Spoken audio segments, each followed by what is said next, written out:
ओम शांति। आज है 6 जुलाई 2022 की साकार मुरली। करते हैं आज की मुरली का मनन चिंतन।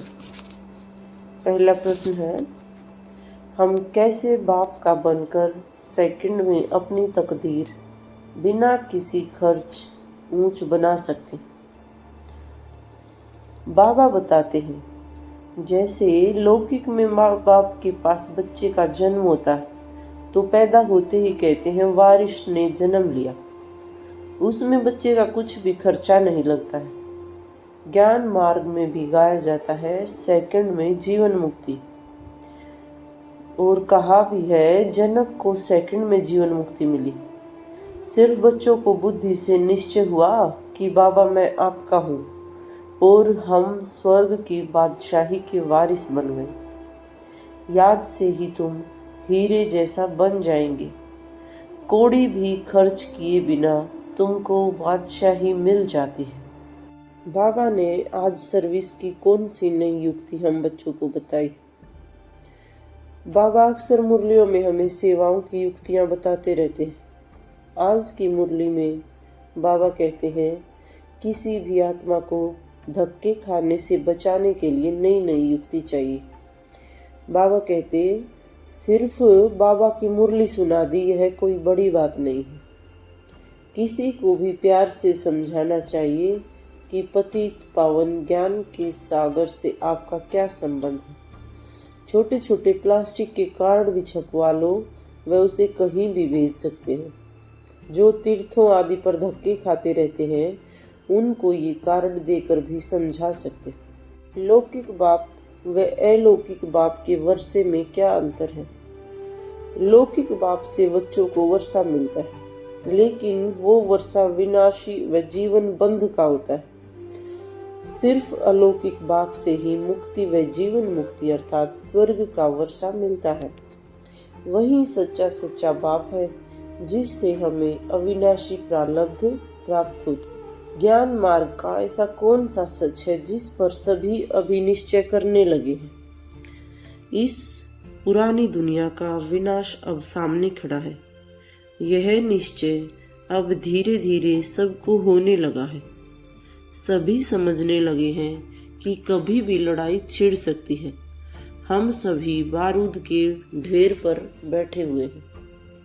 प्रजापिता ईश्वरीय विश्वविद्यालय में कोई भी देहधारी गुरु नहीं है जो गद्दी पर बैठ सके। ऐसा क्यों है? शिव बाबा समझाते हैं, तुम्हारा गुरु कोई ब्रह्मा नहीं है। यहाँ तो बस एक ही सुप्रीम सतगुरु है। यह ब्रह्मा भी उसी से सीखते हैं।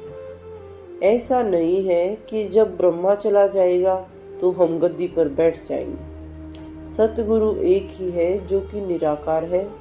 हम सब उनसे सीखकर सदगति को पाते हैं।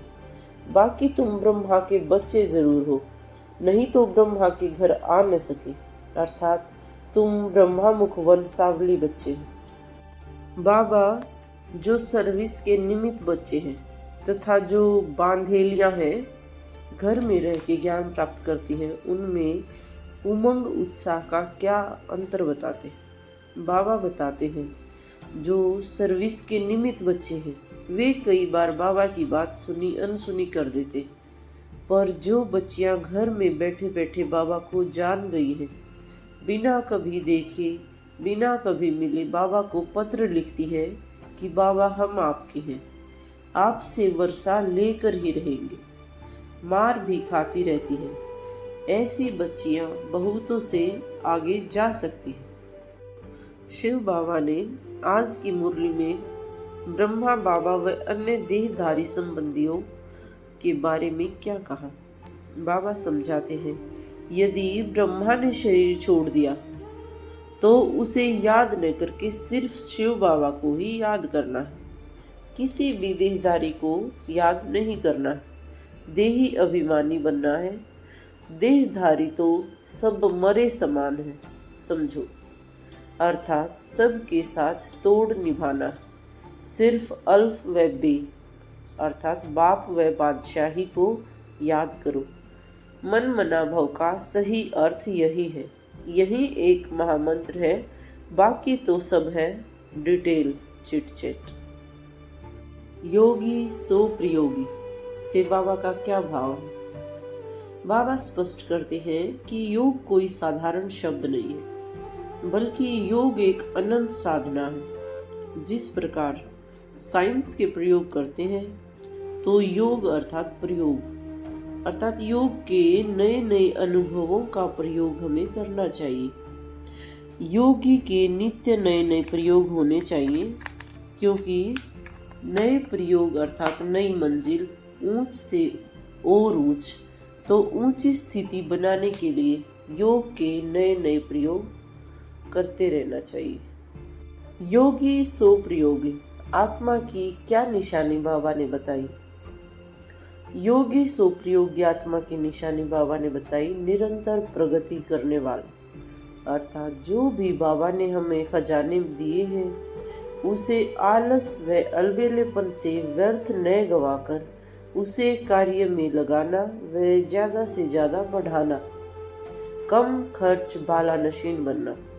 जैसे समय का खजाना, सारा समय सब कार्य करते हुए बाबा की याद में ही समय बीते, तो समय भी बचेगा व याद की यात्रा भी होती रहेगी। ऐसे ही संकल्पों का खजाना, अर्थात कम संकल्प व फायदा ज्यादा, या पावरफुल संकल्प करके संकल्पों को बचाना व सफलता पाना, इसे संकल्पों से सिद्धि भी कह सकते हैं। इसी प्रकार हम ज्ञान का खजाना, संपत्ति आदि का भी अच्छे से यूज करना सीखें, उसे ही योगी सो प्रयोगी आत्मा कहा जाता है। आज की मुरली में बाबा ने समझदार बच्चों का कौन सा कर्तव्य बताया? बाबा कहे, बच्चे तुम मुझे याद करो, किसी देहधारी को याद नहीं करना है। सच्ची यात्रा करना व कराना, यही समझदार बच्चों का कर्तव्य है। सच्ची यात्रा है मन मना भव। इस यात्रा से और धक्कों से बच जाएंगे। जैसे बाप कल्याणकारी है, वैसे समझदार बुद्धि वाले बच्चे भी बाप समान कल्याणकारी होंगे व सभी का कल्याण करेंगे। आज की मुरली का स्लोगन है, विकर्मों व विकारों का त्याग ही सच्चा सच्चा त्याग है। आज की मुरली से हमारा स्वमान रहेगा, मैं योगी सो प्रयोगी आत्मा हूँ। मैं सेंसिबल व सर्विसेबल आत्मा हूँ। अच्छा, धन्यवाद। ओम शांति।